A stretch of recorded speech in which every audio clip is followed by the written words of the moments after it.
Everyone, my name is Nidhi Bhatnagar and I welcome you all in this channel. तो आज के video में हम क्या सीखेंगे, देखो आज हम करेंगे क्लास 4th का अवर वाटर रिसोर्सेज। ये लिया गया है my big book of social studies book से। All credit goes to writer as well as the publisher. तो चलो विदाउट डिले अपनी वीडियो को शुरू करते हैं। Water is essential for life. देखो पानी जो है ना वो ज़िंदगी के लिए असेंशियल यानी कि ज़रूरी है। बिना पानी के तो हम रह ही नहीं सकते।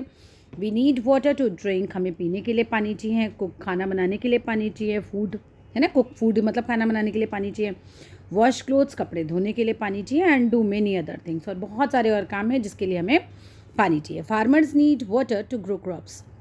अब किसान को पानी क्यों चाहिए? फसल उगाने के लिए चाहिए। अब ये पानी आता कहाँ से है? सोर्सेज ऑफ वाटर क्या हैं? तो about 3/4 of the earth is covered with water. अगर हम पूरी अर्थ को है ना पूरी अर्थ को 4 भागों में बांट दें, ठीक है, 4 भागों में बांट दिया तो 3 भाग तो हमारा पानी है और 1 भाग लैंड है। तो 3/4 अर्थ जो है वो पानी से कवर्ड है। There are many sources of water. और पानी के सोर्सेज भी बहुत सारे होते हैं, जैसे कि रेन। सबसे बड़ा जो सोर्स है वो रेन है। अगर बारिश ही ना हो सोचो तो सारी नदियाँ सूख जाएंगी, सारे तालाब सूख जाएंगे, सब जगह से पानी सूख जाएगा। और बारिश नहीं हुई तो समझो पानी एकदम खत्म। तो rain is the main source of fresh water. बारिश जो है वो मेन सोर्स है फ्रेश वाटर का। Farmers depend upon rain water for their crops. तो जो किसान होते हैं वो रेन वाटर पर डिपेंड करते हैं अपने फसल के लिए। ग्राउंड वाटर की बात करें तो ज़मीन के अंदर का पानी बेसिकली होता क्या है, ये देखो ये ग्राउंड है। अब यहाँ पे बारिश हो रही है आसमान से, ठीक है, बारिश हो रही है तो इस ग्राउंड के अंदर पानी सीप हो के अंदर चला जाता है, चला जाएगा, छनता जाएगा। कुछ लेयर्स होंगी पत्थर की, मिट्टी की, उनसे छन छन के यहाँ नीचे इकट्ठा हो जाएगा। इस पानी को जो नीचे धरती के इकट्ठा है उसे ही हम ग्राउंड वाटर बोलते हैं। Much of the rain water falls. बहुत सारा पानी जो गिर जाता है सीप्स इनटू द ग्राउंड, वो ग्राउंड के अंदर छन छन के नीचे पहुंच जाता है। And this is called ground water. और इसी को हम क्या कहते हैं भाई? ग्राउंड वाटर कहते हैं।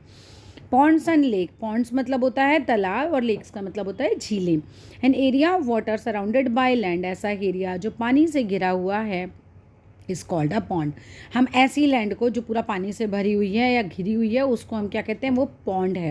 An area of water surrounded by land. अच्छा, एक ऐसा एरिया जिसके किनारे किनारे लैंड है तो ये क्या है? हमारा पॉन्ड है, ये तालाब है। Lake is bigger than a pond. Lake भी एक तरीके से ऐसा ही एरिया है जो कि किनारे किनारे जो है वो लैंड से घिरा हुआ है, लेकिन लेक बड़ा होता है पॉन्ड से। Rain water collects in ponds and lakes. जो बारिश का पानी है वो इकट्ठा होता है पॉन्ड्स में और लेक्स में। रिवर्स की बात करो, reverse that originates in the mountains get water from the melting of snow. नदियाँ जो कि जिनकी शुरुआत होती है, जो ओरिजिनेट होती हैं, स्टार्ट होती हैं माउंटेन्स से, get water from the melting of snow. तो उन रिवर्स को पानी कहाँ से मिलता है? समझो कि माउंटेन्स से बह बह के आ रही है नदी। तो ये माउंटेन से नदी बह कैसे रही है? ये आता है ना माउंटेन से बह के पानी आ रहा है बहुत तेज़ी से। ये माउंटेन्स पे जो स्नो होती है ना बच्चों, वो पिघलती है, उसकी वजह से वहाँ से पानी आता है और इससे नदियाँ बन जाती हैं। मेल्टिंग ऑफ स्नो और रेन की वजह से, दोनों ही चीज़ें हैं। हैंस इसी वजह से हम कह सकते हैं they carry water through out the year. इस तरह की नदियाँ जो माउंटेन से बह कर आ रही हैं उनमें पूरे साल पानी रहता है। Reverse that originate from the plateau. और जो प्लेट्यू वाली साइड है जहाँ पर टेबल लैंड होती है, प्लेट्यू होते हैं और वहाँ तो माउंटेन नहीं है, तो वहाँ का पानी कहाँ से आ रहा है? They get water only from the rain. केवल बारिश का पानी ही वहाँ तक पहुँच पाता है। They almost dry up during summer. इस तरह की नदियाँ गर्मियों के मौसम में पूरी तरह से सूख जाती हैं। सीज एंड ओशंस यानी कि समुद्र और है ना, सी मतलब छोटा समुद्र एक तरीके से, ओशन मतलब बड़ा समुद्र। Most of the water on the earth is in the seas. भैया अगर हम बात करें सी और ओशन में ही तो है सबसे ज़्यादा पानी। लैंड तो हमारी सिर्फ एक पार्ट है, पूरा बाकी 3/4 पार्ट पानी है। और उस 3/4 का भी जो मेन है वो है हमारे समुद्र। सबसे ज़्यादा पानी होता है समुद्रों में। तो most of the water on the अर्थ जो है वो कहाँ है? सी और ओशंस में है। हाउ एवर फिर भी दिस वाटर इज सॉल्टी। हम ये कहते हैं कि पानी नमकीन है भाई, we can not use it. हम इस पानी को यूज़ नहीं कर सकते। Means of irrigation to grow crops. Means मतलब आप कैसे कैसे इरीगेशन कैसे करते हो, खेतों में पानी कैसे देता है किसान? To grow crops farmers need sufficient and timely supply of water. फसल उगाने के लिए किसान को काफ़ी ज़्यादा पानी की ज़रूरत होती है और टाइमली सप्लाई होना चाहिए पानी। अब बीज ही सूख जाएगा नहीं तो अगर आप टाइमली पानी नहीं डालोगे उससे तो। अब this is possible only through irrigation. ये कैसे हो पाता है? इरीगेशन के थ्रू, कि आप सिंचाई अच्छे से तरीके से कर लो। There are different means of irrigation in India, अलग अलग मीन्स हैं, जैसे कि वेल्स एंड ट्यूब वेल्स हैं। तरीके, इन विलेजेस, गाँव में, people dig wells to bring ground water, लोग जो हैं वो कुएँ खोदते हैं ग्राउंड वाटर को निकालने के लिए, सरफेस तक लाने के लिए। Water is drawn using Persian wheel, अब आपने कुआँ देखा है, इस तरह का कुआँ होता है, उस कुएँ पे इस तरह से मुंडेर बनी होती है, ऊपर यहाँ पर एक पहिया लगा होता है जिस पे रस्सी घूम घूम के, है ना, नीचे बाल्टी लगी होती है रस्सी से ही ऐसे करके ऐसे। अब ये पर्शियन व्हील है, इस व्हील से रस्सी घुमा घुमा के आप क्या है नीचे की तरफ खींचते हो और बाल्टी का पानी ऊपर की तरफ आता है। This is what Persian wheel. Sometimes ground water lies at the great depth, कई बार तो क्या होता है ग्राउंड वाटर बहुत ही गहराई में होता है।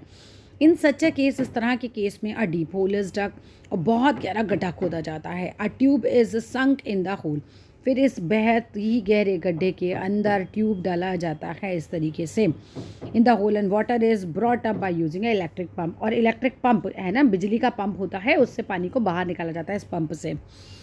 अब इस तरह को क्या कहते हैं, such a well is called a tube well, इस तरह के कुएँ को जिसमें हम एक मोटर लगा के पाइप डाल के पानी बाहर खींच रहे हैं, वो हमारा ट्यूबवेल होता है। ठीक है, they are widely used in Punjab, Haryana, Uttar Pradesh, Gujarat, यहाँ तो ये बहुत यूज़ होते हैं ट्यूबवेल। कैनाल्स मतलब नहरें, in northern and coastal plains small canals are dug to take water from the rivers to the field. Basically क्या है, ये मेरी नदी है, ठीक है, यहाँ पर मेरा है खेत, अब मैंने नदी से क्या किया, एक छोटी सी कैनल बनाई और अपने खेत तक ले आई, इससे यहाँ से बह बह के पानी मेरे खेतों में आता रहेगा। This is what it is. ठीक है, अब आगे आ जाते हैं, यहाँ पर क्या तस्वीरें दिखा रखी हैं, यहाँ पे ये भी रह गया टंकास, ठीक है, टैंक्स जिसे हम बोलते हैं। In the southern plateau, south की साइड में प्लेट्यू पे, the low lying areas get filled with water during the monsoon season, जो लो लेइंग एरिया है, जो नीचे की जगहें हैं, वो भर जाती हैं पानी से। कब, जब मानसून का सीज़न आता है, नहीं बारिश का सीज़न आता है। दीज आर कॉल्ड टैंक्स, हम इन्हें टैंक्स कहते हैं। Tanks irrigation is mostly practised in Andhra Pradesh, Tamil Nadu, Madhya Pradesh and Karnataka. तो टैंक इरीगेशन ज़्यादातर होता है आंध्र प्रदेश में, तमिलनाडु में, मध्य प्रदेश में और कर्नाटक में। ये देख रहे हैं, ये ट्यूबवेल है, ठीक है, यहाँ पर ये कैनाल बना रखी है, देख रहे हो, नदी का पानी इससे आपके खेतों तक पहुँच जाएगा धीरे धीरे पूरा बह बह के। ये टैंक बना रखे, मीन्स ऑफ इरीगेशन है, ये भी एक तरीके का, टैंक में पानी भर गया, उसके बाद उससे खेतों तक पहुंचा लिया जाएगा। ये आपका डैम है, ये देख रहे हो, ये डैम है, ये रिजर्वर है, जगह जहाँ पर पानी जो है रिजर्व हो रहा है बहुत सारा, ये डैम है बना हुआ, एंड ये गेट है यहाँ पर बने हुए जिससे डैम का पानी कंट्रोल होता है। आप चाहो तो बंद कर सकते हो, इसका बंद हो जाते हैं ये। स्प्रिंकलर क्या होता है, in sprinkler irrigation water from a pipe is spread into the air, जैसे फुव्वारा देखा है, ऐसे स्प्रिंकलर होते हैं, इस तरह से खेतों के बीच बीच में लगे होते हैं। रिसेंटली देखा है, अभी मैं भी देख कर आई हूँ, ये इस तरह के पाइप्स होते हैं जो स्प्रे हो जाते हैं, पूरा का पूरा स्प्रे करते हैं एयर में, and it falls on plants like rain, और ये पेड़ों पे ऐसे गिरते हैं जैसे रेन गिरती है। It is the most popular, ये बहुत ज़्यादा पॉपुलर है राजस्थान में, हरियाणा में, मध्य प्रदेश में और केरला में। डैम्स क्या हो गए भाई, dam is a very strong wall, एक बहुत ही मतलब स्ट्रॉन्ग सी वॉल होती है ये, है ना, दीवार होती है जो बिल्ड होती है अक्रॉस द रिवर। अब बना दिया, ये ब्लॉक कर देती है फ्लो ऑफ वाटर को, मैंने यहाँ से पानी आगे नहीं जा सकता। This water is stored in an artificial lake, अब एक तरीके से आर्टिफिशियल लेक बन गई, वो वहाँ पे पानी रुक गया आके। अब इस रुके हुए पानी को हमने कहा कि ये रिजर्वर है, हमने यहाँ पानी रिजर्व करके रखा है। क्रिएट होता है ये डैम, यानी उस वॉल के पीछे ये पानी बहकर आ रहा है, ठीक है। अब यहाँ पर बहुत बड़ा गड्ढा है, इस गड्ढे को हमने क्या कह दिया, ये हमारा क्या है, आर्टिफिशियल लेक हो गई।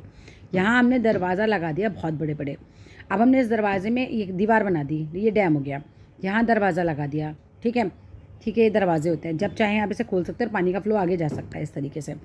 ये जगह रिजर्वर है क्योंकि यहाँ हमने पानी रिजर्व करके रखा हुआ है। ये दीवार डैम है हमारी, ठीक है, created behind the dam, dam के पीछे होता है reservoir. The stored water is taken to the field, field में ले जाया जाता है थ्रू कैनाल्स के द्वारा। Dam is called multipurpose project, dam को मल्टीपर्पज़ प्रोजेक्ट कहते हैं बिकॉज ये बहुत यूज़फुल है हमारे लिए बहुत तरीके से। सम ऑफ देम यूजेस क्या है भाई, in a dam water is made to fall from a great height, water बहुत ग्रेट हाइट से गिरता है, ठीक है। The force of falling water is use to generate hydro electricity, आप देख रहे हो पानी कितनी तेज़ी से यहाँ से गिर रहा है, ये जो पानी धार धार गिर रहा है ना, इससे एनर्जी क्रिएट होती है और इससे बिजली बनाई जाती है, हाइड्रो इलेक्ट्रिसिटी, ठीक है, पानी से बनने वाली बिजली को हाइड्रो इलेक्ट्रिसिटी कहते हैं। It provides water for irrigation, ये भाई सिंचाई के लिए पानी प्रोवाइड कराता है। इट कंट्रोल्स फ्लड्स, इससे बाढ़ भी रुक जाती है। और देयर आर मैनी मल्टीपर्पज़ जो है प्रोजेक्ट हैं इंडिया में। Some of them are the Bhakra Nangal dam जो कि बिल्ड है सतलुज नदी पर, दामोदर वैली प्रोजेक्ट जो कि बिल्ड है दामोदर रिवर पर, एंड ट्रिब्यूटरीज उसकी जो होती है शाखाएं। ट्रिब्यूटरी क्या होती है?